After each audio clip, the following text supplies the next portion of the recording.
Thank you to everyone for attending. Thank you to everyone for participating. I'm Alex Ago, the Director of Programming and Special Projects here at the USC School of Cinematic Arts. And it's a very special afternoon for us because we're going to be talking about virtual casting, casting in the virtual world, from breakdowns to viewing self-tapes to virtual auditions from the perspective of the actor, director, producer, and casting director. We have quite an amazing panel, and I'm just going to grid view this for you so that you can see all of our wonderful guests. I think that we'll just have everyone introduce themselves. So I'm going to go with my view and start with, let's see, well, in the top rung, we have our two faculty members on board, Susan Arnold and Brenda Goodman. So Susan, just give us a couple words about your work. I will. All right. So I am a professor here at USC and a film producer. And I've worked with LESLEE before at DreamWorks, LAURA FELDMAN, who is here. And before I was a producer, I produced movies like 13 Going on 30 and Grosse Point Blank and Benny and June, Forces of Nature. But before that, for many, many years, I was a casting director and a casting executive at Warner Brothers. So I've had a lot of experience with casting, and it spills over into my producing, and that's sort of my way into filmmaking. Brenda, give us a sense of the amazing work you've been doing. Oh, well, thanks, Alex. So first of all, I'd love to thank this incredible panel and Susan for being my partner in crime in putting this together. I too am a producer, have made many independent movies, and as an independent producer, casting is everything, as it is to the director. And so we wanted to put this together for all of you because we're in this brave new world. And so fortunately, all these people were willing to come and give of themselves and talk to you a little bit about how this will work in the virtual world. Great. Sean, I hear you're also an alum of the cinema school. So that is correct, yes. I graduated in 2004 of the cinema school, film writing degree. Had some real close calls, getting some things sold, HBO, Comedy Central, but nothing went through. So had to pay the bills and ended up working at Breakdown Services. Been there for about 12 years now. And I'm focused on researching and developing all the features that are used by the casting directors. And so my focus is always to make sure that we're producing and providing tool sets that make the logistics of casting easier so that you can focus on the art of it. It makes it smoother, easier, and then everybody can be involved in its collaborative process. So that's my goal, and hopefully I can share that with you. Thanks. We have LESLEE Feldman, Head of Casting at Amblin Partners and DreamWorks Studios. Oh. Yes, thank you. Hi. Well, first of all, I want to say thank you to Brenda because it's not often I hear that casting is everything. So that is music to a casting director's ears for sure. Yes, so I run casting for DreamWorks Amblin. I've been lucky enough to work there for Steven Spielberg for almost 25 years, so pretty much my whole career. And I had the pleasure of working on 2 or 3 movies with Susan, and she's an incredible producer and still has the casting director too. And I also, you'll meet my daughter who's here too, who had the benefit too of going to USC, and that has been a big envy of mine because I wish I had been able to go to USC. It's such an incredible school. And I've worked on movies, television, animation. I also am kind of half casting director and half executive. So I've got kind of all sides of that job, and very happy to be here with you. It is a brave new world, and yeah, we're all ready to embrace it. Thanks. Let's turn it over to actor Jasmine Cyphus Jones, who is, of course, one of the originators from Hamilton. Hi, guys. My name is Jasmine Cyphus Jones, and I am an actor and a singer. I grew up in theater. I grew up in a theater company called Labyrinth Theater Company that was the director of that company for a while was Philip Seymour Hoffman. I've done theater. Hamilton was my big break, originating the roles of Peggy Schuyler and Mariah Reynolds. I've done TV. The latest thing that I did in TV was HBO's Mrs. Fletcher. And I've done a couple of movies. And two really important, I think, movies to watch right now, Monsters and Men and Blind Spotting, really are very informative of the climate that we're in right now, the pandemic within the pandemic. I wrote my own EP and my music that came out in March. The EP is called Bluebird.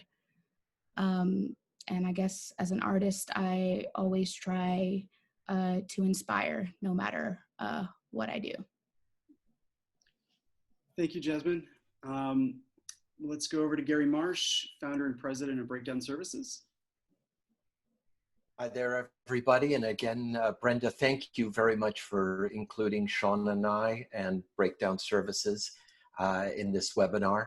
I am the creator of Breakdown Services, which I started in '71 to fill a need to read and create the breakdowns that the agents use to submit actors. Today, it's all digital online. We release approximately 43,000 breakdowns a year.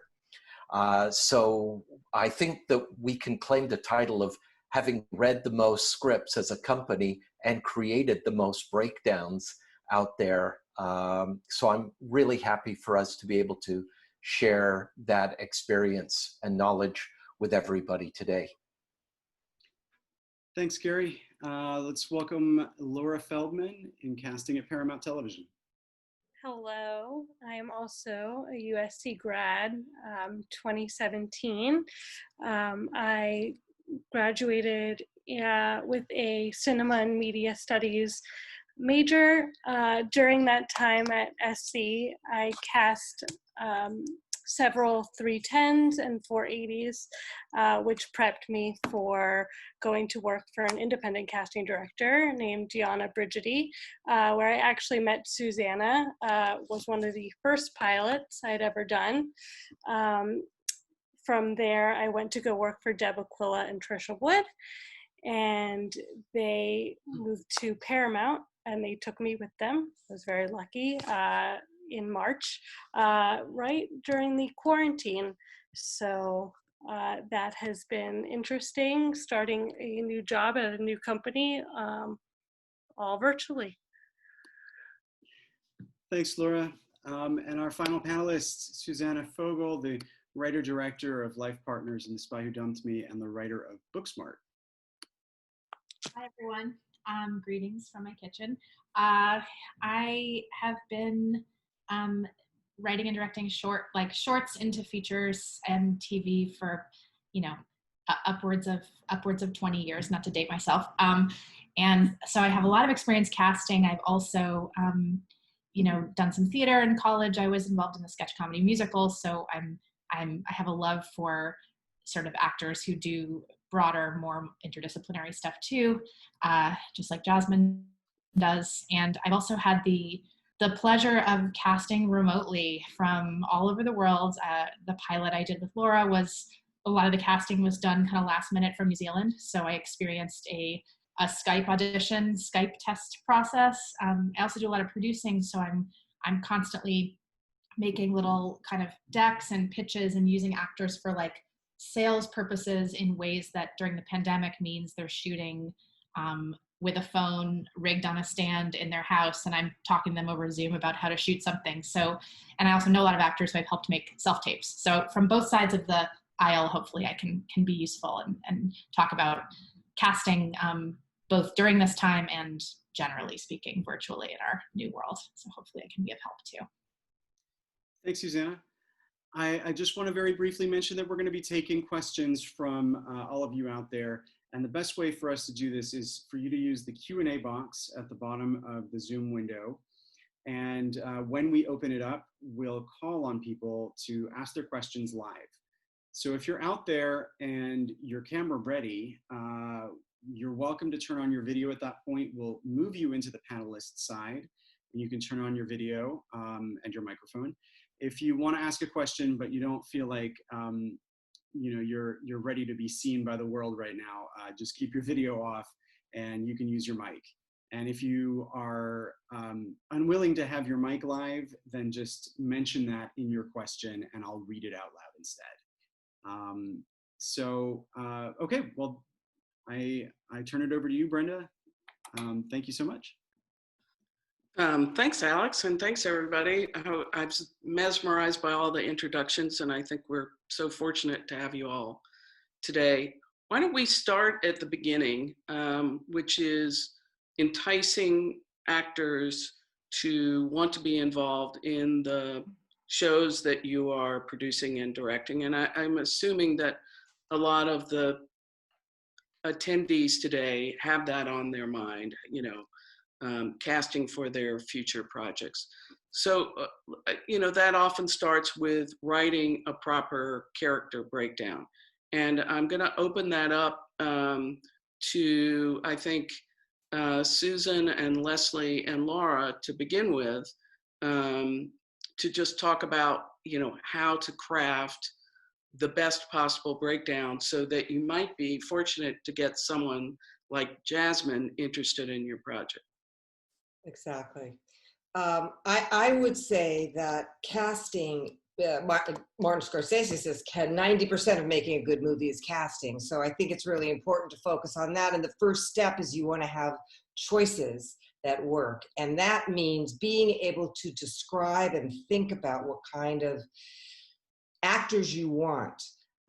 And something, I'll just share with you what I do, and then Leslie can speak to that. And Laura, when I read a script, I think about, if I had all the money in the world, who would I have in this movie? So if I thought to myself, well, I guess I would just love to have Jennifer Lawrence, I think about what are the inner qualities that she has that might work, and I could write that down rather than say a pretty blonde, which is not going to get you anywhere. So I might write in my head or think in my head, I want someone feisty, I want someone strong, I want someone that underneath that strength there's a fragility and a vulnerability. And then maybe I would take those qualities and I would write that down as a breakdown.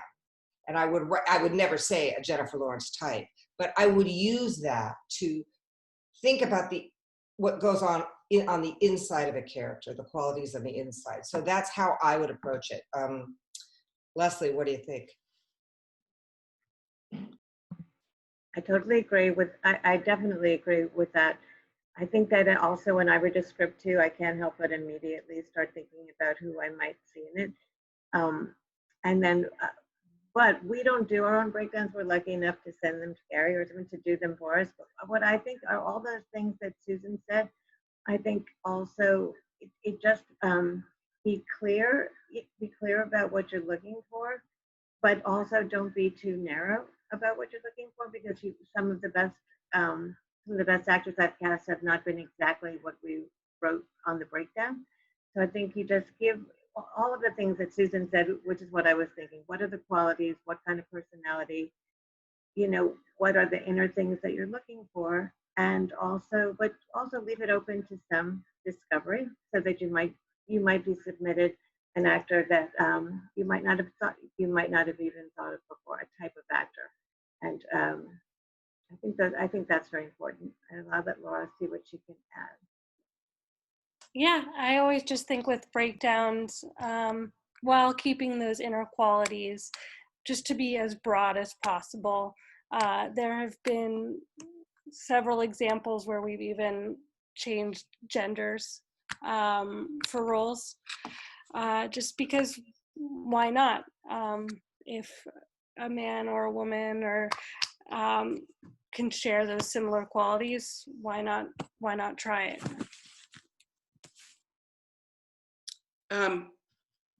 Jasmine, when you look at something that's been posted, what are you looking for that might make you want to submit or be interested in a role? I mean, personally, I think from where I'm at the moment, I'm interested in, you know, roles for women that really take control of the narrative. I think when I first started working, you know, I was really young and I was working at the beer garden, hiding my sides, you know, underneath the cashier, you know, and anything that I got was, you know, was great, you know, but I think at the moment, it's what's really interesting to me, especially now. I think that in the industry, it's just growing and growing and the roles are getting better for women. It's different than it was 10 years ago, than it was 20 years ago. And I think something to sink my teeth into and get excited about, and have the opportunity to have the time to really analyze a character and create an arc and, you know, go to work. Those are the things that, you know, interest me. And when I look at a character breakdown, you know, I've gotten really bad ones where like it doesn't help at all. But I think, you know, it's like those key words that give me something to walk into the room with, and just something for me to start off of. And if that changes in the room, like with the director, that's great. And you know, if I get to be in the room and I get to like work with the director, those are some of my favorite auditions. You know, it seems more like something, you know, you're working, you know, instead of just here's the presentation, because I feel like it's really hard to find the final presentation in the middle of an audition anyway. So I think, you know, having those keywords at least gives the actor something to dive off of. So, you know, we're not just coming into the room kind of like, you know, I don't know, you know, just something to start with and work with. I hope that answers your question. You know what I was going to say? I think the key is really in between, is that you have to give them enough. You have to give the actor enough to get a real idea of what you're looking for, but not too much that you're asking for something very, very specific. So I think that's the line you have to walk to get the best possibility. Yeah. And be open to what comes in that might not been what you thought about, but could be something really special too. So you're leaving some space for the creativity of the actor. Yeah. And be willing to think outside the box. That's, I think, a really important thing. So be open to somebody coming in and doing something that is unexpected, so that you're not married to something so specific. You've given hints, but let people surprise you. I think that's really important. Gary, what are the mechanics that people should be aware of as they're submitting to breakdown services? Well, I would say that one of the things that we notice when student filmmakers submit their breakdowns to us is that they kind of wait till the last minute.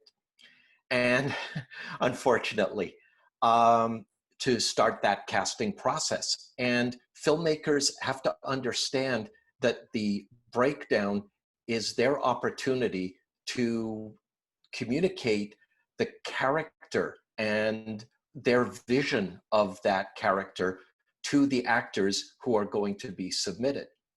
The other thing is that a lot of times when a student filmmaker creates their own breakdown, they focus on the physical characteristics of the role, the ethnicity of the actor. What's really more important here is the mental attitude of the character and how they are involved in the plot. So if a student filmmaker is creating a breakdown, be sure to put that information in the out there, And even if it's think of a role of a waitress or a waiter.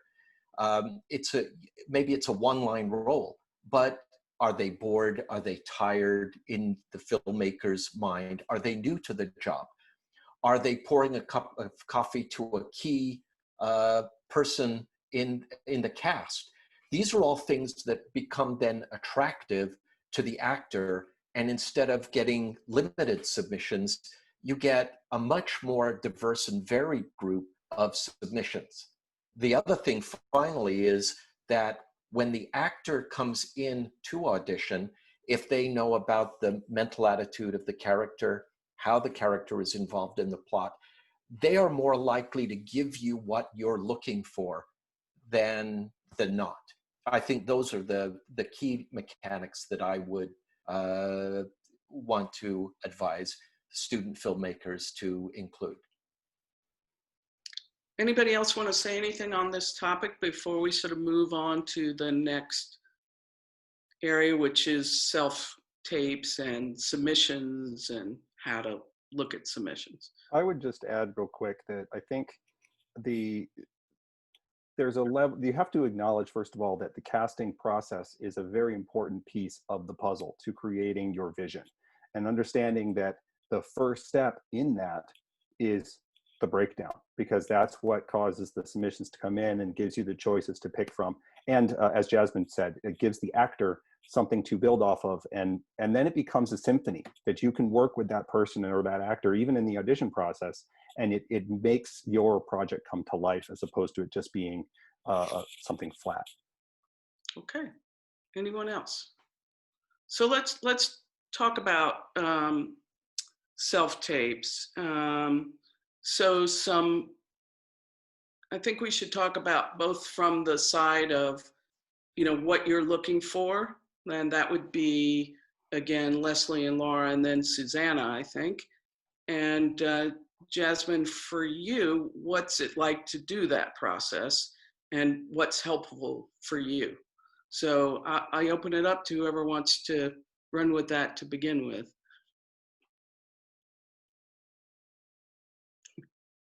I can start. Oh, LESLEE, did you want to? No, go ahead, Susannah, you go.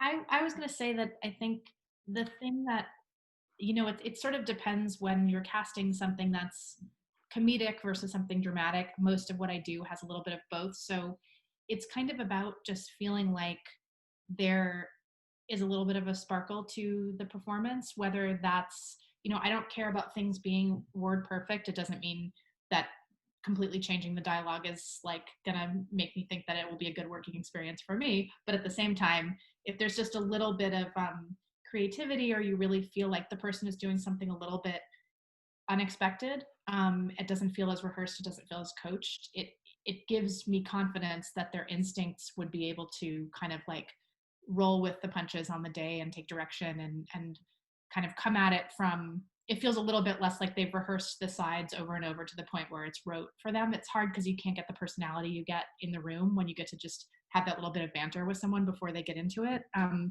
But I think any way that you can add any sort of like little creativity or put your stamp on it in some way just makes those reads memorable, I think, and that's what makes things stand out. So that's one thing. I'm gonna mute myself. I think that obviously, I think there's actually a great benefit to self-tapes. Now, I always get the question from actors who come into my office to say, what do I like better, to see actors in person or to see them on self-tape? And there are certainly advantages to both. But because we're also now familiar with using Zooms and Skypes and tapes and looking at tapes like that, I find that I get a lot from a self-tape. I know for some actors, they love doing self-tapes because they can do many takes, to decide what they want to send in. And because we can see them so quickly now, if we have notes, it's just so easy to, if you see something in a tape, you can ask. And as Susannah said, I don't care in any audition if an actor says every word right or, makes mistakes. You're just looking in that first audition just for the essence of something that's really interests you and really catches your attention.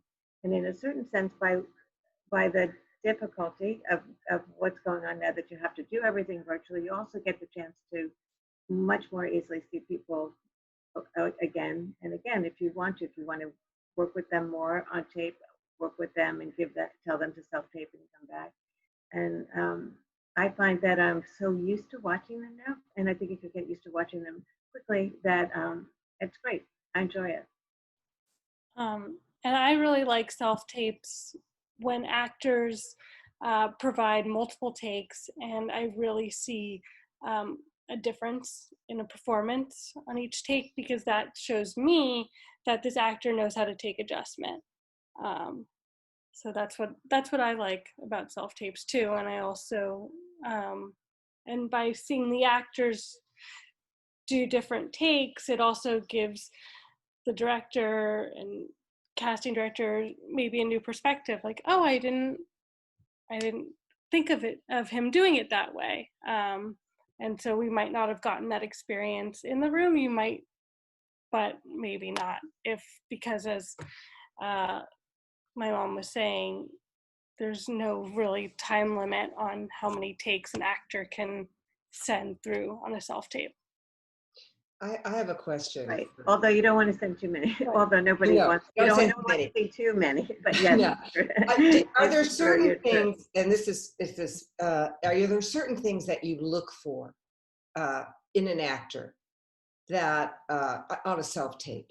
Are there certain things that connect, tips that you can give our filmmakers to sort of pay attention to when they're watching self-tapes and they're not as experienced as you all, but what are some of the things that you immediately look for when you're watching an actor to know that they're connected to the material or that they can do this? Susannah. Their ability to listen, what they're doing in between the lines of dialogue that they have. So sometimes they'll read with someone who's not professional and it's a challenge. But just that little bit of engagement, like if there's a lot going on in their face and they're really present, even when it's not their turn to speak. And that's something that I also look for when I'm actually shooting too, obviously. But, you know, that registers. Like there's a whole other layer of acting that they can do, a lot of choices they can make in between that can really up the performance so much. So it's almost, you know, I would say it's just as important as what they're saying. So for me, I always notice that stuff, whether that leads to, like, you know, the variations in the pauses or the tone of voice and all of that kind of interplay that they're having with the other person in the scene. Even if that person is off camera, their mom or their roommate reading with them, I can just see that they are present, which is really important and a very rare quality. So yeah, listening, definitely listening is key. It's very key. I agree with that. Jasmine, what's it like on your end? How do you think about submitting, you know, a self-tape? I don't mind self-tapes at all. I mean, I love being in the room because you can connect. I really do love that connection and just talking to the person and just, you know, seeing how they are. And then, you know, you can get a direction right then and there, kind of really what they're looking for there. But, you know, also with self-tapes, you can do as many as you want until you are satisfied, and you can look back at the self-tape and you can be like, oh, I don't like what I did there, and do it again. There's also the challenge of I've been out shopping and I get a text, you know, from my manager of, can you make a self-tape in 3 hours, you know, or can you make a self-tape in 5 hours? So, like, you know, you like run back home and then you set up the whole thing and like you try to do it. And it's really, when you're in that situation, it's really not about learning the words, you know, it's about just reading it enough and trying to get the character off the page. And I feel like that's always more important, as much as, like, it pains me sometimes when I can't be prepared as possible. When I can't be, like, in those times of if they need a self-tape or if they need an audition, like at this time, it can't be anymore. it's really about finding the character, those, like Susannah said, finding those moments when you're not talking and listening and just trying to connect and be honest and in the reality of the situation as like much as possible. But yeah, I do like self-tapes, especially if if you have time and you can like really, really work on it, and have, a good tape. And sometimes I've sent, 2 versions of a tape before as well, if they want 2 versions, which is also great because you have 2 different ways of doing it. Jasmine, when you are putting yourself on tape and you get feedback from a filmmaker, I think sometimes, especially student filmmakers, feel a little bit reticent about giving feedback or giving an adjustment. Is that something you like? And how do you like it to come to you? Yeah, I don't mind it at all, especially if, we're all trying to find what it is. And I think also, like, this is even, I have to remind myself, it's like they want to cast you. Casting directors want to cast somebody. They want you to walk in the room and be like, this is the person that, that we want. Yeah. So they're rooting for you, and I think constantly reminding yourself as an actor, when you've done like your 5th audition that week is just, that's what you have to remember. But yeah, feedback is good because it just gives you another chance. It gives you a different way to do it, and that they're interested, and they want to see more from you. So it's just another way of, showing what else that you have. I love that you said that because it's so true, and I've said it to a lot of actors. Like we really do want you to be good. We really want you to get it. We want to cast the part, and that's our job. We also want actors to know, and I think for directors too, when you're looking at people for your film, we want you to know. I want the actor to feel comfortable, to feel. Everybody's nervous doing auditions. They're scary for almost everybody. I want the actor to walk into my room or talk to me on a Zoom or send in a tape, knowing that I love actors. I want them. I want you to be good. I want to help you if I can. And I'm open to any way that I can do that. And I think the directors for the student films have to look at people too, thinking they're taking these actors. Jasmine is taking her time to study and rehearse it and put together the best tape that she can, and deserves, your attention and respect to really watch carefully. Everybody's not going to be right. I'm not saying they will, but just to really to be kind and to try to be clear and help them because you and I know Susannah is really good at doing that. I think it just we do this job because we love actors and we want them to be successful. And I think you need in getting actors for your film to make them feel comfortable, to feel secure, and to feel that you want them. You want them to be good, and you want to help them. In this environment, is it? Would you say that before you all are talking about being in the room, so we're talking about now being in the virtual room, the Zoom room or the Skype room, or we're going to talk in a few minutes about the Eco Live room, but some audition space. But before any room, I think right. This is a room too. Right. Like even now, this is a room too. Even before COVID, there were some Skypes and auditions that I've done. I think I've been sometimes in the room with the actor and the director's in a different country, and it's actually harder than it is now in Zoom. But no, we're in the room. I feel you. I want you to feel that I'm there with you. I want to help you, and I'm interested in you. And I would add to what Leslie is saying is that I think it's the job of the director or the producer to make the actor feel comfortable. Just what she's saying. That's part of it, is learning to get the best out of people. So I think that's the point of what she's trying to say, because they're solving a problem for you.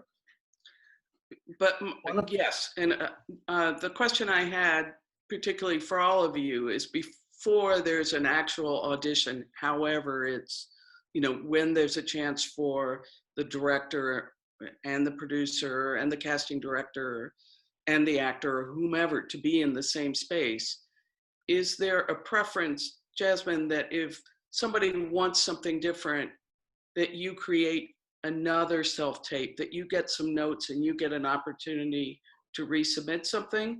Or are you interested in coming into the room as quickly as possible? Oh, I mean, both are great. I mean, I would love, like, I mean, personally, if I got notes, I would love to come in the room and I would love to meet the director and work with them and, you know, just see what their energy is and see like how we connect and how we can talk to each other and work that out, you know? Just because there's a sense of rehearsal already. There's like that sense of really like working one-on-one with somebody, and kind of like being on set, you know? But I would still, you know, obviously take the notes and do another self-tape, you know, for sure. But I mean, me personally, I just love being in the room and starting off and working from there, because it feels like rehearsal to me. It feels, you know, rehearsing for a play or rehearsing for, you know, a scene before you shoot it. You know, it's feeling that energy, you know, even before you do the movie, before you do the TV show, before you do the play or the musical. But we're talking about the virtual room though, right? We're talking about even this kind of room. And I think Susannah, you could really speak to that too. It's like what it's like to really be able to connect with somebody on Zoom if you can't be sitting next to the person. Oh, yeah. Right. But this, let's say this is the virtual room. There is a back and forth if the director for sure. is there talking to you. Maybe you could speak to that, Susannah, because I know you spoke a little bit, told us some stories about that. Yeah, I mean, like the way that I like to rehearse when something is cast, just to give you a hint about that, is mostly I like to take the actors that have meaningful relationships in the show and have rehearsals with groups of 2. And most of those rehearsals are just talking about the characters and the relationships. And sometimes they're building a backstory that doesn't exist in the text, that they just need to kind of come at it in a layered way and work on it themselves. And that's fine. But really just talking to people and getting into it and asking each other questions about their relationship or their psychology, it makes often out. I won't have that much rehearsal time with actors, especially if you have to kind of cast with offers and then meet them on the set in some far-flung country that they have to fly to and do fittings, and then you have them for a day. The quickest shortcut is actually just to talk to them about their characters and kind of what drives them and why they make the choices they make, and then it always shows up in the performance and makes much more of a dent and gets us much closer to being ready to get a great performance than like drilling the lines over and over. So like, I think the same way I feel about that, I'd always rather talk to somebody and just get a sense of them, even if it's over a computer. I mean, technology is pretty good. Like I can, you know, you can Zoom with someone. I've been doing a lot of Zoom generals with actors in this COVID moment because everyone's home. So I'm taking this opportunity to find people that I'm a fan of and saying like, do you want to just be on a Zoom for 20 minutes and meet each other? What do you want to do? What, you know, this is what I do. What do you do? And you really get such a sense of someone's presence there. And so the closest that I can get to that with an audition process, the better. Actually connecting with the person. In person, it's like the first 3 minutes of that audition where you're just like exchanging pleasantries. There are people who walk in and like, you just like them and you want to talk to them more. And then sometimes you can sort of feel that that's the thing that's missing from a tape. It's like, you don't get that first 3 minutes of just like hearing how they talk as themselves, or maybe if they have an accent or there's something that's just true to who they are that you wouldn't know in a little clip. That's what I miss about tapes. So anyway, yeah, I mean, I think as close as you can have to a real conversation with someone, that's how you can really see, you know, for like a callback situation, I would say that I definitely think self-tapes are great, but also a conversation can go such a long way. Just having a 10-minute conversation with your top 3 choices to figure out who's the right actor, like gets them ready to make that tape for you, or just to do it and record a Zoom that you're having. Like if they are auditioning for you, you can just engage with them in some way, whether that's recorded or not. It just always really helps you get to the bottom of who people are. Especially now, right? Yeah. Because there's no chance to get into a room right now. So I think that Right. that conversation is key. And like you talked to, I was just going to say, wasn't sure what Zoom, meetings would be like when we started, but I agree with you. It's great. I've been doing a lot of them too with actors from all over the world that I wouldn't even be able to get into my office, even if I was in my office now. And it actually, I think even just like this, you really do get a sense of who people are and who you want to talk to and things you might have in common to talk about. So I think it is very helpful too. You Just- told a story. Oh, Jasmine, sure. Go ahead. What I said before, that's exactly like what Leslie and Susannah were saying. It's that connection, you know, that you know, changes everything, I think, for a callback or you know, yeah, having someone being in the room, whether it's this virtual room or meeting that person, getting to know them means a lot, I feel. So would you suggest then that maybe you would have self-tapes and you would look at these self-tapes carefully, like you said, Leslie, which is so great. And then your last couple choices, your final choices, you would have a Zoom and you would be able to work right, which will just segue right into what Gary's talking about, but also be able to really work with them on Zoom, talk to them like we're talking to each other and getting a sense of each other and getting an instinct that goes beyond just a self-tape, right? Is that what you mean, Susannah and Jasmine and Leslie? I was just gonna say there's like a formality to the process, and then the minute you cast them and you're working with them, everything is pretty informal. So it's about how do you like get to know as much, how do you make it as informal and comfortable as you can, as early as you can, because you're gonna just be talking to this person anyway, working with them and having to spend a lot of time with them. So yeah, I try to do anything I can to personalize it as early as possible so it feels a little less sort of intimidating and, you know, formal. So everyone can be as comfortable as possible. Everyone can do their best work because it feels like an extension of like a rehearsal, like Jasmine was saying, or just a creative, fun project, which everything should feel like it is. So starting that tenor off early is helpful, I think. Yeah, and even maybe before your final choices, because if sometimes maybe something came in and you think there's something, but you're not sure, and you don't really know if you don't know if you have a vibe with the person. The beauty of this too is that you can ask for a 5-minute Zoom after the first, you know, after there's a spark of something, give some notes, but also, yeah, spend that time to get to know them. And, you know, for me, because I oversee a lot of casting as opposed to now, I do some myself, but I end up watching a lot on tape now. And so a lot of times, often that's why I do a lot of general meetings, because I want to, then I have I know the actor a little bit before I see them on a tape a month later. And then because I already have a little bit of an opinion of, you know, just of what they're like in my mind. And I think that it helps me to look at their tapes even better, in a better way too. Susannah, you told a story when we spoke the other day about working with an actor, particularly you were putting together a deck, and just, you know, how you were working with them. That was either a rehearsal or audition. And I think for our filmmakers, this part of the process, the audition process, is new to them. Some of the other things we talked about, looking at self-tapes, doing breakdowns, they've been doing that, but auditioning in the virtual world is completely new. And I'm sure they would love to hear from you and from all of you, actually. Yeah, I'll just give a quick summary of what I did. So my producing partner and I were we're getting ready to take a series out to try to pitch it. And the creator of the show is also, she also wants to star in the show, but she's done some comedy, but she's never really acted before.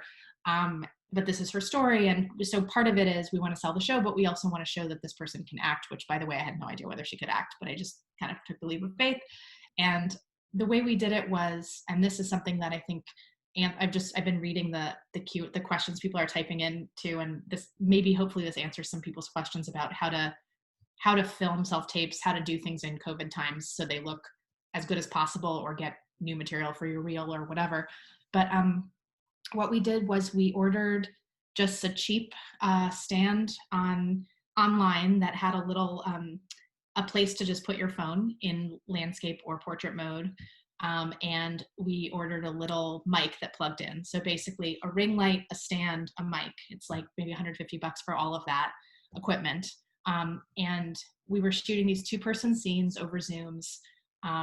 They were 4 2-person scenes with this girl and 4 different scene partners that agreed to kind of help us put this together and lend their time. So we dropped off the equipment at every actor's yard at night, no contact. And then they set up, we took a few minutes to set up using Zoom. Basically, they played to camera as though they were recording a self-tape. Just forget the Zoom, forget the computer. We figured out where they should stand, where was the best light, what lighting they should have. We kind of got it set up so it looked really good. They did a couple practice videos, sent them to us, and we said, okay, that's a good setup. We can hear your mic. That's a good test.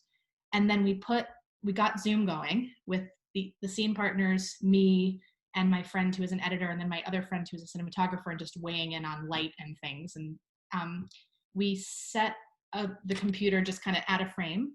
And that was a Zoom conversation with all of the creative team who could give notes. So the actors like looking at an eye line, just like you would do in a shoot, that is behind their phone, which is recording them. And then the Zoom is off to the side with like the peanut gallery giving notes. So that's kind of how we directed the performances. We were able to watch both of them. The actors had to sort of have interesting eye lines, but they were able to really play off of each other and act a scene out.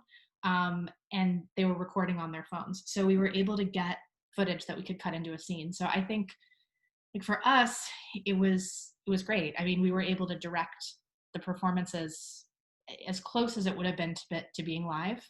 And I think if you have to do a self-tape and you want the help of a friend who's not there with you, or you want to direct somebody's performance remotely, like that's a really good way to do it. And for the actors or directors, that's a good way to shoot people. Like it's amazing what just a little bit of a tweak can do to make something look so good. It's not expensive and everyone is dealing with the same challenges. So it's like, fine. So yeah, Zoom off to the side, acting to the phone with the ring light and the stand that you found online was the way that we did it. And there was an app that we used actually to record the, we used a specific camera app on the phone that I will get the name of by the end of this Zoom and tell you what it was, but it's $15 and you can edit, you can make your phone kind of like read the light in such a way that you can actually make sure it looks as good as possible. So that was what we did. I hope that was helpful. I love that you dropped it off at night. That was my. Yeah, I think we may have done it during the day, but it sounded like more romantic to just like throw it out the window at night. So that's it's perfect. It's perfect. That made the scene. Okay. Jasmine, what do you think about that? Sketchy about it. Okay, go ahead. I mean, I've never done anything like that before, but that's awesome. I mean, it's so inventive, and everybody is going through the same thing right now. So there's only so much that you can do, and to kind of like push those creative levels on how to do something and shoot something is just really cool. So I'm all for it. You have to do what you have to do, I haven't done any auditions or any self-tapes like during COVID at the moment. But I think that's really cool. Just before we're gonna throw it back to you. The app is called Filmic Pro. Okay, bye. What's it called? Filmic Filmic Pro is what we used. Filmic Pro. Okay, good. Filmic Pro. Yeah. It is something that our students have been using. So that's great. It's a tool at least the students are familiar with. Before we throw it to Shawn and Gary, just to talk a minute about their new virtual audition landscape, I'm just curious for the rest of you, anything that you want to add about auditioning or callbacks or sort of getting to that final place of decision making, and particularly in this world that we're in. And Laura, it looks like you've got something to add. Yeah. Well, I think I can talk about my experience casting for the USC student films. Something that we discussed earlier in the week was that decision making can be difficult, especially with directors and producers. And when I was at USC, a lot of the times the directors or producers would want to see the actors come in multiple times, do chemistry reads, do a final callback. And something that was difficult, and I tried to relay politically, was that, it's very difficult to have actors come back and forth from 2 hours each way out of their day for a student film. So like something that my mom said was, Zoom is so easy that you can just have as many Zoom meetings as you want.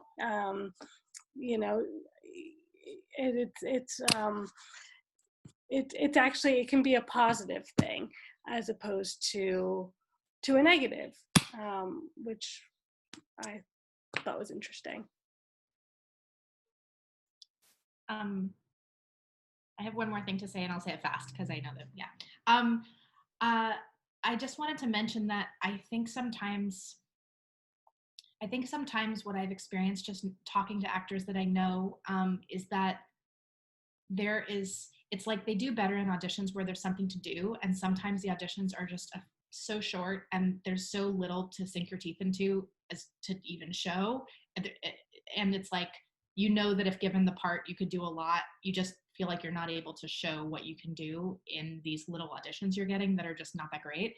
So in that situation, I always am open to seeing like other materials. Like I was telling the group the other day, there's an actress who I'm a huge fan of. Anyway, I had no idea she was funny, but she started doing these reenactments of famous scenes from movies with her other actor friends and posting them on her Instagram. And that if I got an audition from her where it was like a dramatic role, but then was told in the notes, like, star, she's really funny, check out her Instagram, she does impressions, I would, if I wanted to cast her, if there was no reason not to, if I was like rooting for her to get the part but didn't know if she had the range, or just out of curiosity, I would probably click. It's so easy to click on that link and then see someone a different way. So for actors, I think if there's something that you really want to show you can do and you're not being given a chance by the constraints of the writing sometimes that you're given to read, put stuff up. Like, it's, people love procrastinating. They will click on all your links. That's all. And I think the thing about one thing to that is that when we were casting 13 Going on 30, Jennifer Garner had only done Alias, which was a really serious television series, and we didn't know if she was funny. And she won a Golden Globe, and she came up to accept the Golden Globe, and she was hilarious. And so we looked at her just talking and being who she was. And it wasn't what we saw in Alias at all, but allowed us to make, and this is what I think everybody has to do no matter what, make that leap of faith in the person that you're going to go with. Because ultimately, that's what you have to do. I watch a lot, like in casting, sometimes if I'm casting something where we have to make offers because we need actors to have a certain name value to get the financing to make the thing, and it's like that type of casting, which is less fun for me because there's just fewer options and you can never really know a person that's that famous that you don't get to meet first. We watch interviews. Like we watch talk show interviews. We watch anything we can find that shows us what their personality is, because we don't actually have access to it until we've offered them the role, which seems very backwards to me. But anyway, supplemental information is always welcome, and sometimes it's all we have, and sometimes it does make the difference in who we take risks. Yeah. We do that too, but I also just want to say, based on what you were saying too, is, and I think all of you, they usually have casting directors, because I know Laura casts several student films, have a casting director that you know, when you hire your casting director, talk to them, kind of see if you have kind of a meeting of the mind, what their perception is, and make sure you have somebody who's going to really watch everything, and maybe we'll see something in somebody, but it's not exact, but she's not funny, but then they'll go and look, because you as a director are probably not going to have time to go and look at every actor and then go see their interviews and everything else. But that's what, I mean, that's my job too. I do it all the time. I find clips from other movies for people who have done it, interviews, and just anything else, any other information, because if you want a casting director who's going to be really interested in bringing you that, you know, new things, special things, and who is, you may get, like, I think Laura probably can speak to this better than I do, because they get like 50 to 100 self-tapes, and they have to look through them and make selections for the director. So you want somebody who, you know, they're not going to think every person's right, but he's really going to look through all of those 50 tapes, and what they see, the best of what they see, or what they think you should see, you'll see. And having kind of a meeting of the minds with your casting director and still being open to other ideas are, I think, two of the best things that a director can do in casting. And the only thing I was going to add to that was that, you know, sometimes also if you have an actor, I don't know if Jasmine, this has ever happened to you, but who's a little bit on the fence about whether they want to do the part. If you have a Zoom where you are actually interacting with the director and the filmmakers, and you've established a rapport, that can make an actor come over to your side. You know, that's a really good way to establish a connection. So suddenly the actor will trust you as a filmmaker. So. Yeah, I was just gonna say, like, there have been auditions where I've had where I'm like, you know, I love the part, but I'm not right for this role. You know, immediately I like cancel myself out. Like, I just go in my head, I'm like, I'm not the right person for it. But like, I love the role. And I've like gone in and I got the part.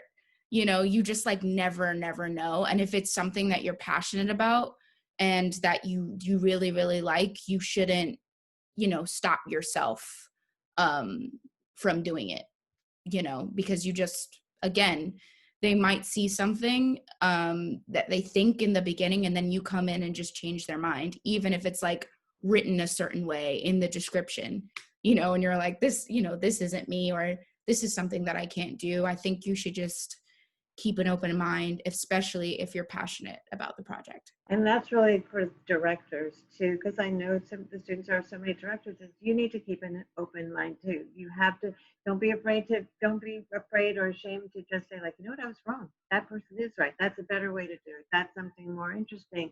Just be open. Because you may think you know exactly what you want. I'm sure, Susannah, maybe you could speak to that too. Sometimes you do, but sometimes there's just something that just comes in that's so different and fabulous that you, or somebody that you didn't like and the casting director made you bring that person back. Be open to being like, you know what, you're right. That person, you know, that person is, I do love that person. And your casting director has to know when to step back and say, okay, I tried and twice, and you're the director. So I will not press you with that again. Yeah, it's also like for the directors, if you're directing something that, I mean, a lot of the time it's like an actor will just make you want to adjust the role for them. Either they change what the role could be as written, or you're like, oh wow, they just made this role so much more interesting. Now I want to write them all this other stuff that's what they brought that I didn't even know. But also, you know, when you have an idea of something in your head, with the platonic ideal of the famous actor that you would cast in your mind's version of it, it's probably a lot less interesting than watching a real person do it in a different way you didn't expect. So it's like, it's often, I mean, yeah, if you keep an open mind, you always end up with a more interesting performance than you had when it was just ideas of people I've seen before. And one of my favorite directors that I've worked with over the years is Judd Apatow. And it's exactly what he does. There's so many times that we've worked on things for him, and he suddenly, like, somebody comes in who's totally wrong for the part that he cast, that he wrote, but he loves the person, and then he comes up with I mean, Seth Rogen is like a great example. Came in for Freaks and Geeks a million years ago. It wasn't right. It wasn't the right age. He was too young. He was too heavy. He was too this. But Judge's like, no, I can write for that guy and I can direct that guy. So that's a good thing to be open to as well. And he does that all the time. It's fun. Well, this is great. I mean, the sort of the mechanics of now auditioning and having a chance to meet actors and talk to actors and doing an audition could be Skype, it could be Zoom, but there's also a new tool that Breakdown Services is offering called EcoCast Live, which they've just rolled out. And we're gonna take just like a minute to let you guys introduce that, and then we'll go over to questions, which I think we have quite a few of. All right. Good. Go ahead, Gary. Sean, you go ahead and put the slide up if you would. You know, we've had EcoCast for the process of in-office auditions or for self-tapes for many years, and many casting directors use it. And what we felt was lacking was a tool by which a EcoCast Live fills that niche, because it's designed specifically to mirror the casting process for the both the casting director and the actor. And it allows for the interaction of the casting director with the actor. It allows the casting director to record that. And then it puts it right into the Breakdown EcoCast system so that the casting director then has one place to go to share all of this information. It allows the casting director to notify the actor that they're on deck, schedule actors. And you know, that's the thing, is if you've got 20 actors, you don't want them all sitting around in a virtual room waiting for them to go on. With what we've developed with EcoCast Live, the actor knows their specific time and gets a warning when they're going to be all of a sudden facing the casting director. And we're really excited about this new product, which we've just rolled out.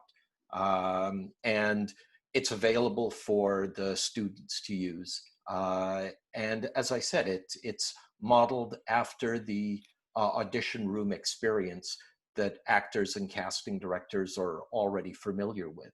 And it's generic. There's been a lot of talk tonight about being able to have that back and forth in the audition, and giving redirect and doing another take, and getting that rapport between the actor and the casting director. And that was our goal here, is to give you that, but so it's replicating that live audition setting, but all being done digitally. So right. So that's another tool in the toolbox. I love the term facing the casting director, because it's been so nice to face the casting directors tonight and everybody else in the room. Alex, first of all, thank you, panel, and we'll thank you again at the end, but let's go over to some of the questions. Alex, do you want to take it from here? Yeah, definitely. We've gotten a few from Dimitri Bouzos, and we may have gone over some of these topics, but I'm so impressed by the enthusiasm of the questions that I want to give Dimitri a chance to swing over and say hi. So, Dimitri, I'm moving you over into the panelist side of this.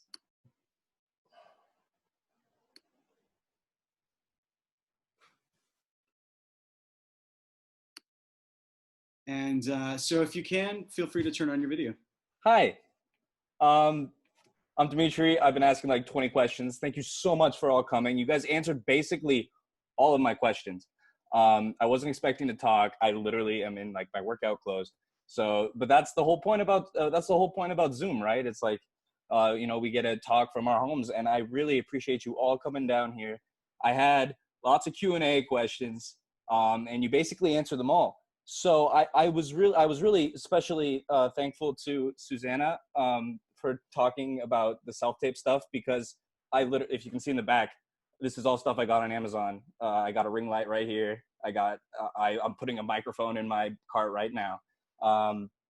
And my one last question that I had that I don't think you guys got a chance to answer is, when we're trying to shoot stuff, not necessarily self-tapes, But when we're more trying to shoot things for like our demo reel or things we want to put on breakdown services with our slate shot and things like that, should we be straying away from original content? Should we be looking more towards film scenes, monologues? If we have a partner, if we have somebody to help shoot with us, should we be looking for two-person scenes for things like these things that you're saying we should put links up to showcase stuff when you guys are procrastinating or stuff like that, which is great to hear as an actor, that everyone else procrastinates too. So yeah, just kind of opening it up to that. And once again, thank you all for coming. Huge fan, Jasmine. I just freaking out that you're in here. But that's just actor to actor. So thank you so much. Okay, that's all I got.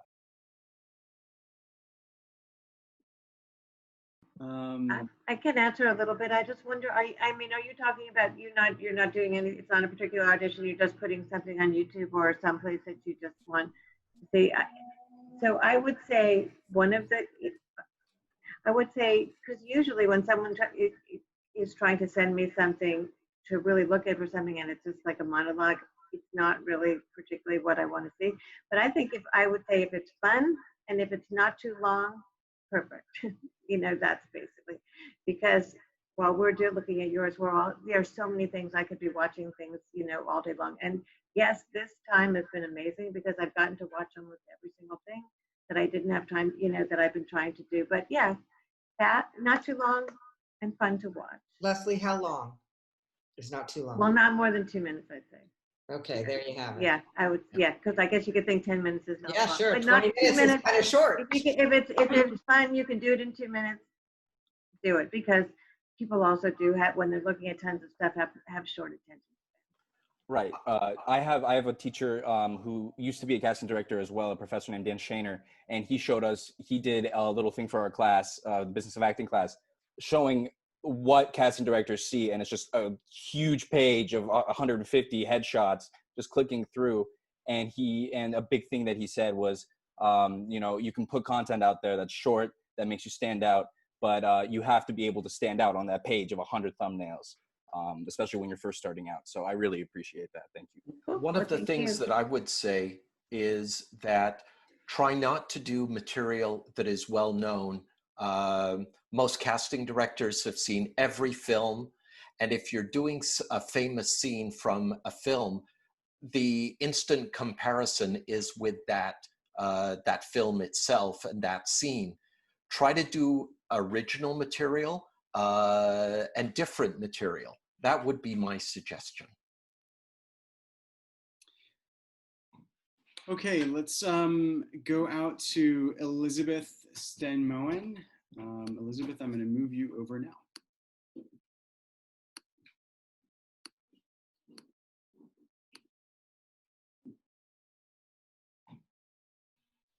Hi, thank you all for being here. My question was more for Laura and Leslie, I suppose. But in terms of casting, because I'm an actor as well, and I was wondering, how do you find the balance between casting the big names that sell the film and like reaching out to newer talent, and how the virtual platform has helped you find newer actors or options that you wouldn't think you would like normally go with just because you have this platform?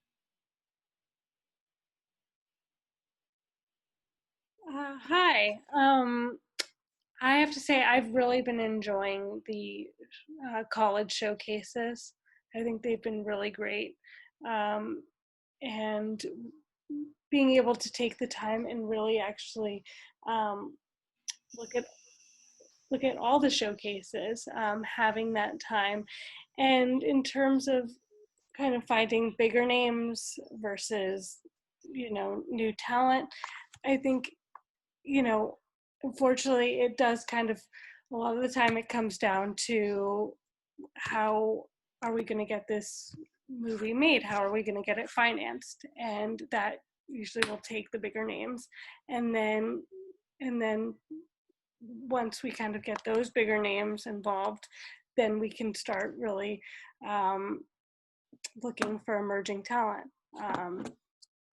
Like these showcases, we literally blasted out our top 10 kind of favorites to our creative group and pinpointed, the show that we're doing is about a women's basketball team. And from those Zoom generals that we've been doing with the showcase actors, we learned that this actress in particular has a basketball background. So just keeping that in mind, that's been what we've been doing. Yeah, I don't know if that totally answers it, but what do you think, Mom?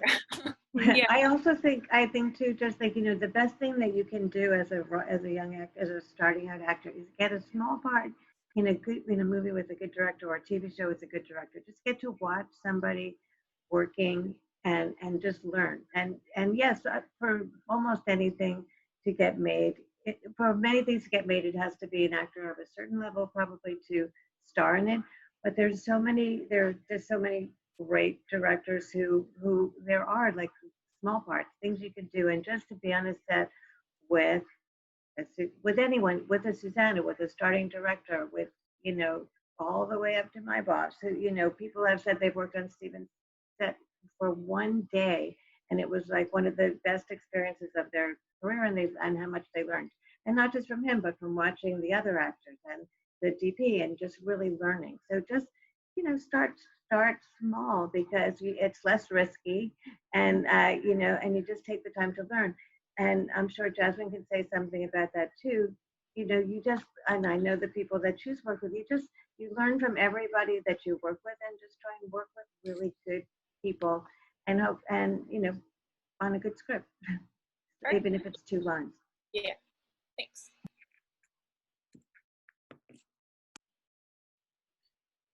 Thank you. Shall we? Thank you for asking. Good luck. Anyone else want to answer, or should we move on? I was just gonna say, I started, as I said before, secretly reading audition signs under a cashier at the beer garden in Queens, and took a train, an hour and a 15-minute long train ride, back home at like 2 o'clock, 3 o'clock in the morning, back to Brooklyn. And it's just, working your way up and constantly learning, and meeting more casting directors, and building relationships with them, and building relationships with the directors and the writers, and also, like, building a tribe. It's so important to have your own tribe and your friends that are also creative, that inspire you. Like, when I don't feel inspired, I'll go see a play, and immediately it inspires me, and I'll want to write something. I always support my friends too when they're in anything, and they come support me when I'm in things. So it's constantly having also that creative energy around you to be inspired, and to write. That tribe is very important, in this business. Yeah. I want to just agree with what Jasmine said. I think almost everything I've ever done that's been rewarding has come from a friendship, or a partnership of some creative kind with a person that I click with. And, like, from making short films to making a web series, like when I was first, starting out trying to show that I could direct, so that I could get to direct some of my own writing, like my friend who was my writing partner at the time, she and I just put a camera, we mounted it to, like, the dashboard of her car, and we drove around and made these videos about 2 really passive aggressive best friends, which is kind of like a running theme in my work. But we, like, kind of acted out these little YouTube videos. At the time, it was like 2008, and we posted them. And then from there, we got a chance to make this web series, which then was like my directing sample to make my first feature. I was like, this is this web series I made. It's just really, you can shoot so much now if you know creative people who you're friends with, other actors you can have as scene partners, writers, directors that also want to prove like if you're a writer, you need a good actor to make your writing look good. So if you connect with people that do other jobs and you have like a little group, you can make things that turn into real jobs and real shows. And, you know, as people start to ascend, they bring each other up, which I think is like a huge part of how myself and a lot of my friends got started and got our first few jobs. And I think what Jasmine said too about just, I think it's the relationships that you develop early. Yes, your friends, your tribe, but also even with the casting directors, there are so many actors that I've met along the way that little by little, I get to know them. I really like them. I know their work is great. I know it's going to take a little while. They do me a favor. They come in and they read with somebody for a test, and I just see them over and over again. You know, and then then it's so rewarding all around when you watch that person grow, and then when hopefully you're able to give them that great job, or recommend them for that great job. And it is a lot about the relationships are so great, and working and coming out of USC. I mean, you're so lucky. You're at one of the best film schools in the country. There are many people sitting on all sides of you who are going to be really good directors, really good producers, really great actors and successful. You've got such a head start on that by being in that community. All right, thank you all so much. Okay, let's go out to Sunhee Seo, and then we'll go to Anika Dawson after that, just to give you a little bit more of a heads up in advance.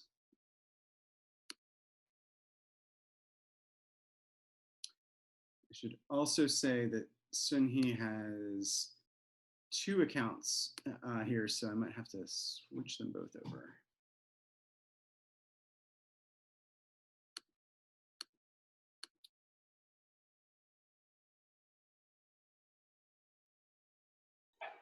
Hi, can you guys hear me? Yes. Okay. Sorry, I don't know why I have 2 accounts. It's nice to meet you guys. My name's Sunhee. I'm an actor and a filmmaker and a rising senior in the Cinema and Media Studies department. So thank you all for coming together today and talking. It was really interesting to hear the other side of the table. My question is, as a woman, and I think I can share this with other actors of color and other actors in the LGBTQ+ community, is we often struggle with reading breakdowns that have language that are stereotypical or offensive in any way, shape, or form. So I was wondering if you guys have tips for students on how to be aware of the language they're using, beyond just writing, but specifically with casting and breakdowns, and then what you guys are doing as leaders and institutions to help filter this language in the professional world. Since you mentioned breakdowns, you know, that of course is our area, and we're very sensitive to this issue. We meet regularly with GLAAD, the LGBTQ community, Manasa, to make sure that our writers are sensitive and are educated. I will say that if you see anything in the breakdowns that you find offensive, I welcome you calling me, calling us as a company, letting us know. We do fight for language in the breakdown. Many times we're overridden, sadly, where we're told, no, this is the way we want it written. But, you know, we're very passionate about this issue, and we feel that everybody has,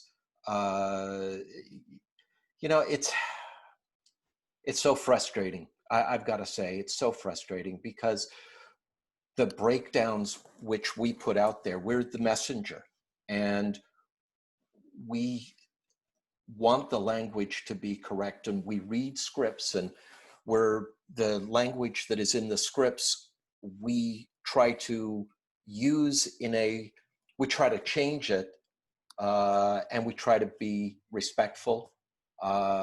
Many times it doesn't work.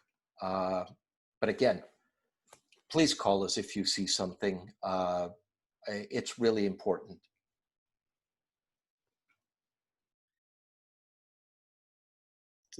I would just add that this is kind of an evolving area, and something, especially right now, And it's something that we are trying to be very much on top of, and listening to all the information that's out there about what terminology is correct and what is not.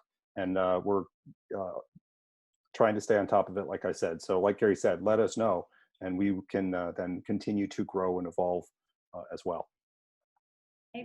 I also wanted to say that I think if people are really, especially knowing how thoughtful you guys are being about that, it's like if someone is insisting on language that's kind of just makes you think that their perspective is not super enlightened, I think that's probably something that you don't want to be a part of anyway. So, I mean, sometimes you could, it's like a good red flag that you can be like, okay, I don't need to, saying no to this is going to like save that little piece of my soul that I need for like doing good work later, rather than, you know, convincing someone to cast you that isn't super respectful anyway. That's my opinion, but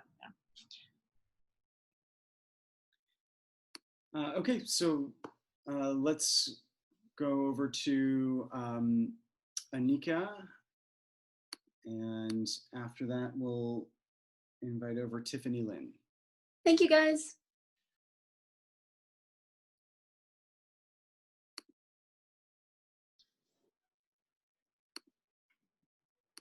Can everyone see me? Hi. Great. Okay. Thank you so much for being here. This has been so informative. What a treat to have everyone answer these questions. I am a 2019 Peter Stark producing graduate, and currently working on short films that have been in flux date-wise due to COVID-19. And I've worked on commercials and music videos as an independent producer before I graduated from the Stark program. But I have a question that's directly related to COVID-19. And this could be a question for casting directors, but also in terms of producing and maybe even directing. But have you had a situation during COVID-19 where a director wanted to have a rehearsal or an audition with actors in person, where they have suggested that they'd abide with PPE and social distancing guidelines, and what has your experience been, if so? The second part to that question is, if you've had that situation, what have you done to make sure that it's a safe situation? Have you had them sign waivers or had to go through an approval process with SAG-AFTRA? Go, Brenda. I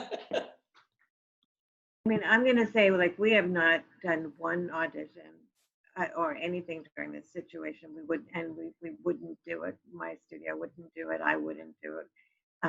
So, you know, we're now beginning to think about putting 2 movies back into production if we can.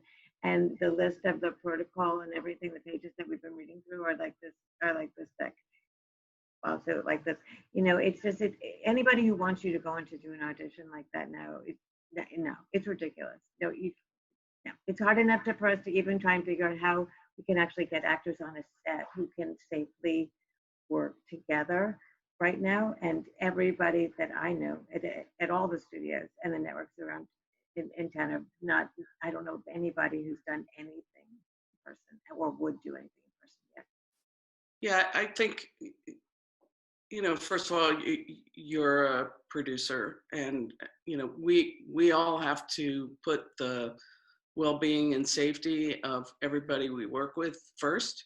So there are the protocols, and then there's just the, you know, being an ethical filmmaker, which I think from my point of view is the most important thing.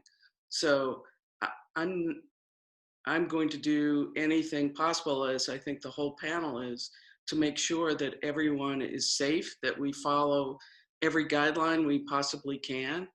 There is not anything that is worth putting anyone in harm's way in any situation. And we face that all the time as producers and directors, you know, situations, stunts, other things where we have on how to take care of the people kind enough to work with. And this is a pretty big extent, but that's got to be your priority. I wanted to add one thing to that, Annika, is that I think this is really a crazy time, but it's also an opportunity. So I think that there is an interesting way to do rehearsals on Zoom, to do, let's say, cast readings, where you wouldn't normally be able to do a cast reading with your real actors, especially if you're making a short film or a student film, but people are available. So that is the good news. And people aren't doing a whole lot. And that is also the bad news and the good news. But I mean, you can bring people together. Look how we are all coming together. This would be so hard to do in person. It would be much harder. There would, you know, it's hard. So you have to sort of take the catastrophe and turn it into an opportunity. But I don't think anyone is going to do anything that puts anybody's health in danger. I think that's just the number one thing. Yeah, that's definitely the main thing. And I think you're right. It is, I know it's a scary time for people who are graduating, who are starting, people who are thinking about doing their films. It is scary because it's just not the way, it's not the way you thought it was going to be, but it is an amazing opportunity. Just the way that we've all learned to do everything that we're doing so fast. Yeah. You're right at the start of all the new technology of how to do it and how to make it interesting. And it is aside from obviously the obvious of the virus, it's an exciting time. And I think you do have to look at it as being an exciting time that you can do something that nobody's ever done before, hardly anyone, and keep going. But yes, of course, safety absolutely first. Anybody who wants to put two people in a room together now, no. You know, and like I said, on what we're even trying to do at a studio is tiptoe to trying to make sure that it is safe. And even as we plan, we also know that anything can change at any time, and you know, we can't do it. So that safety is the only thing that's important right now. It's not just about, I mean, safety is the watchword here. And, you know, as we release breakdowns, we have been working with SAG and to make sure that what we put as language in the breakdowns as to what the audition process is going to be, we've been very careful about making sure that we're not passing along information that would put people in jeopardy in unsafe conditions. All of us have to work together in this because there are people out there that unfortunately will try to take advantage of people's desire to be in a production. All of us have to be very vigilant to make sure that all the protocols are in place and the safety of actors is paramount. I mean, that I feel actors, like crew, everybody. I mean, really, it's everything. I feel like anything in this business, do not do anything that you are uncomfortable with, and that is like on the broad spectrum. And if you are uncomfortable, talk to someone about it, and you know, don't be forced to do anything that you don't want to do, and that's just across the board, especially with your safety and your health and your well-being.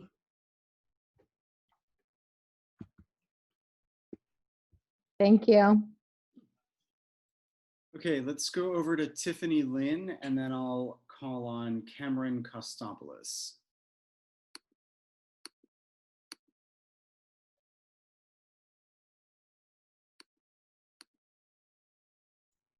Hello, can you guys hear me? Okay, cool. Hi, I'm Tiffany. I just graduated from production, so shout out to Brenda Goodman. Yeah, so I had a question about casting, kind of coming from like a writer-director point of view. I was wondering if you guys could talk a little bit more about like choosing sides, because I think as like students, we do a lot more kind of like shorter form stuff where there might not necessarily be like a lot of lines for certain characters, but it's still important to kind of like know how those actors are going to like be within these like spaces. And I was wondering like, yeah, how do you go about like whether it's like choosing parts of the script or like do you ever like write your own sides just for the audition, or like choosing existing material, or yeah, how did sort of go about that? I will just answer because the pilot that I did that Laura worked on, we had a writer who, the show was not ordered to series. We had a pilot where it was like, there was a little bit for each character, but it was like there were 9 leads. And so she had to kind of figure out who was going to be able to carry the show in the season. So she wrote like real meaty scenes for like each of the leads, and those were the audition scenes. And some of them ended up in the series when the show got picked up and others didn't. But I think that's always better. It's just always helpful to really see what somebody's made of, even if it's a part of their character that's the subtext of the actual thing you're doing. It can just really show you what their range is, and you kind of want to know what their range is. So yeah, that anything you think you might want them to be able to do, put it in the text, you know, and then they might actually come up with something in that audition that you then want to write to when you're writing for them. So yeah, I would say write things that give them a chance to do their best work. I think it's definitely worth taking the time and writing something additional, even if you're not sure you're going to use that. It's so much better to see what an actor can do, regardless if that certain scene ends up in your project or not.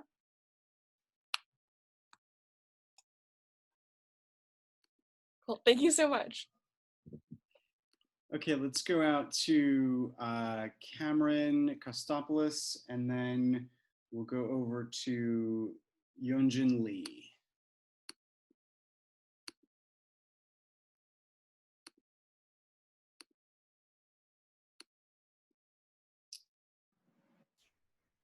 Hi guys, can you hear me? Yeah. Oh, wait. Yeah. Oh, perfect. So thank you guys so much for all the information. I had a quick question, I guess 2 quick questions in regards to casting. One of them specifically virtually, sorry, I'm having a little issues. I was wondering in regards to like chemistry readings, that's always been one of my favorite parts about auditioning. Because it's a way to like really get a sense for how the actors work with each other, especially for like ensemble pieces. So I was wondering if you had any advice for taking the assets of chemistry readings that are important into a virtual room where you don't have as natural an ability to bounce back and forth between each other.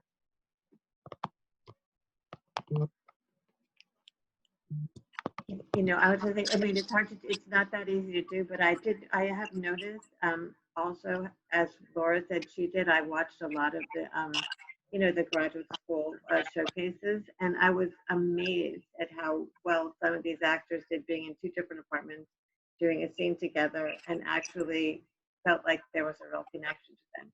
It's not, you know, it's not easy. I don't think it's easy to do. But it's possible, and I guess you see if you could find 2 people.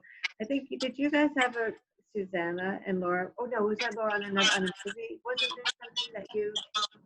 Oh, Susannah and I we actually had a network test for our lead, and Susannah was already in New Zealand where we were shooting, and we had to test 3 or 4 actresses, and all the producers, casting, you know, ABC executives, they were all there. And then I don't think we knew about Zoom. We did Google Hangouts, and Susannah was doing a casting session for some of the smaller roles in New Zealand. And so we Zoomed her in to the test, and Susannah was actually able to give her notes over Zoom. And then there was one where I just did a feature, and we had the star of the movie in our casting office, and then we had the director in another office, and then we had the actress testing to play opposite the actor in Australia, and we Zoomed and we recorded the session so we could use it as a test as test material. And the thing that we took away from it was if these two actors can you know, what's the word? Connect. They can Yeah. they If they connect can it. connect, yeah. If they can connect over a screen, yeah. If they can connect over a screen, you know, it actually gave us more confidence that they'd be able to, you know, be on a set together and perform in person well together. And they both, and she got cast, and she got the part, and it worked. It's part of the thing about what you have to do and how you have to do it. But I think even just as an actor, I feel like actors that I've met over these last 3 months, you know, that I felt like I had connection with, even over Zoom, just talking to them as a person. So I think you can figure it out the same way, you know, if you have to, with actors too, and you see how good they are. It's good actors that can, you know, I think they can figure it out. And I think it's also worth, like, if you have two actors that are kind of acting live, whether it's over Zoom or not, and on the director's side of it, or if you're on the acting side of it and you want to try a version where it's like a little, I mean, not like where you loosen up the dialogue a little bit so it feels more like a conversation, or like improvise into it and out of it, so you just actually feel like the chemistry between the people beyond just what the dialogue is. You can really get a real sense of what the personalities are too, which can be helpful. It's not always necessary, but when you're already dealing with like layers of distance, it can be nice to have those little exchanges. They can sometimes make you sell that bond. Sorry, I had muted you, Cameron, if you want to unmute yourself now. Perfect. Thank you so much. That's super helpful, and super exciting to just like have that connection over you know, a virtual setting. So I think that, you know, I agree that could actually strengthen bonds for when you meet up in person. You kind of have that instant connection. And I guess my second question in regards to casting. We have a lot of questions. Sorry. We have time for a couple more. So okay, for sure. Karen, you can Thank just guys. send the questions to me and I'll answer. Okay, I will. Thank you, Susan. Okay, so let's take two more, and sorry, that's we'll start with Yunjin Lee, and then we'll take our last question from Erica Brown. And I'm really sorry for everyone that we didn't call on. Every time we answer a question, 10 more come in, so it's been a lot to parse through. We'll just have to do this again another time. Hi there. Hello. Yeah, thank you so much for the session, and thank you, Susan and Brenda. This is really great. I'm learning a lot. Look at all my notes. Oh, it's not, you can't see it, but and so one of the advice that I got from the directing professor was that as directors, we need to collect actors, and then he had a whole system of keeping track of actors, first on index cards and then later on like Excel spreadsheet. And I was wondering, how do you keep track of all the people that you meet in these general meetings, in rehearsals and on set? Like, do you have your own system of keeping track? And what is it that you sort of annotate on these notes? And yeah, just wanted to learn how you keep track of people. Because we meet a lot of people. Well, I mean, I do, and to tell you the truth, I started my book in 1999. It was a long time ago, and every actor that I've met since then pretty much is in that book. And wow. By the time 10 years went by, and I thought, well, I should put this online, it's too late. I mean, I have a book like this thick, and what I do is I just write.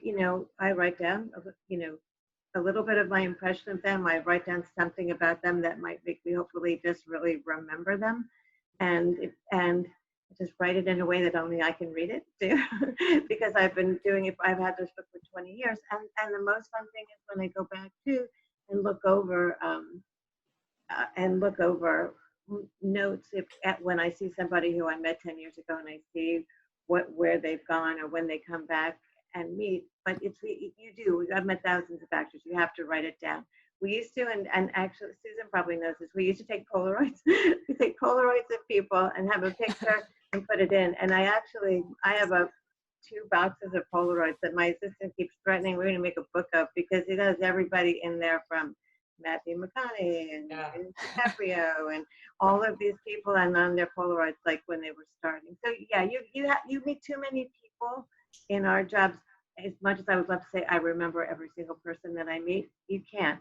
So you write it down, and I try to refer back and look back at it over time to remind myself, and that's what I do anyway. I was going to say that I worked for a woman named Marion Doherty, who really was one of the first big casting directors who worked out of New York. And she had a system, which is that she wrote everything down on an index card.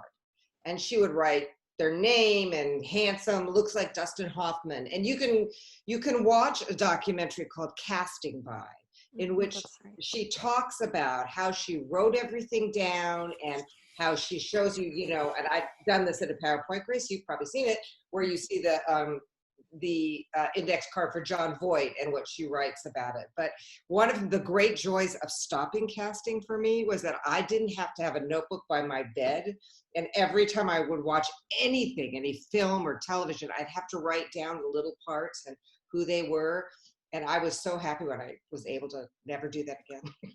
Well, Susan, I've got to say that you might want to go back into casting after I tell you this, because you may not know this, but with breakdown services, every actor that you interview or audition through the system, it builds a history for you. And whenever that actor is ever submitted, you can click on it, you can see every audition that you had with that actor. You can actually watch those auditions that you've used our EcoCast system on. So it keeps it keeps a complete system for you. And actually, when we started it, it went back to 2005. So anything that you've done in our system where you've interviewed actors or recorded them in EcoCast, it saves it for you. So for you as a student, you will get a login from us, and that stays with you through your entire work life as a casting director. And you now have that digital record that we keep for you of every audition, every interview. And we did it because casting directors asked for it. It's a new world, they didn't want to. They didn't want to carry that giant book. Read the script in the office and write things down. So anyway, go ahead, Alex. Good. Okay, so we'll take one more. Erica Brown, moving you over. Thank you so much.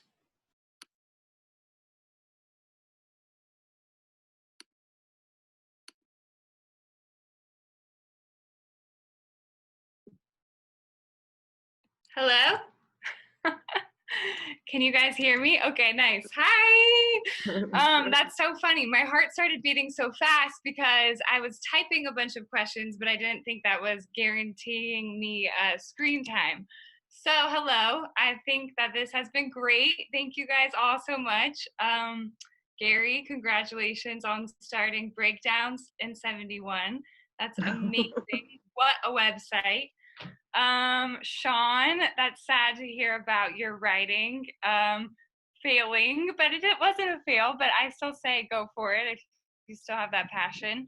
Yes, I typed a lot of things. Jasmine, I said that your wall is great for self-tapes. I think that's a great anyways, you guys, it's so funny how many connections there are in here. Leslie, did you teach a class at USC before? Yes. I remember because I'm a USC alumni and I remember you teaching us. I've taught a few, so what I don't remember. I've taught a few, or like every year. Like I was younger back then. I think you was it an auditioning class? It was an auditioning class. Yeah, Yes. I just remember that one really well. Yeah. And you're the one who first taught me that you can't be scared of casting directors and that casting is just trying to help you. But it's so interesting because I still think that there's a She's frozen. Oh, frozen.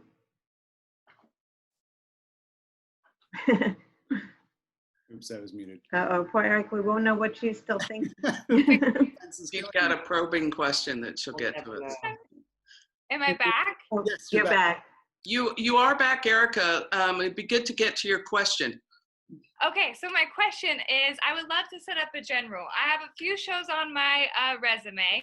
I feel so blessed to be called back consistently to the casting directors that I've met now, or have worked with or booked or had callbacks or screen tests for. But how do you go about setting up a general with any of you? Well, I think the thing, it takes, I think it, for us, we wish we could like have generals with every actor who wanted to do it. And I mean, certainly I am so open to meeting actors. I think it's probably hard when you're just starting. One thing, because you probably don't have representation, try and post something. If you try to see if there's something that we can see, that I can see, that Laura can see, and be happy to look at it. I think it's just hard. Like, unfortunately, I wish I could tell every actor who's there, like, just call me and we can have a general. It's hard to do that. But so I'm honestly not completely sure how to answer that. I mean, I think you kind of have a general by just being here with us, and an opportunity that a lot of other, young actors don't have. I was just going to say, Erica, I think what you've heard today is that being in showcases is a really great way for people to know you. And casting directors all over Los Angeles and New York watch those showcases. And so I think that is a really good bet for you.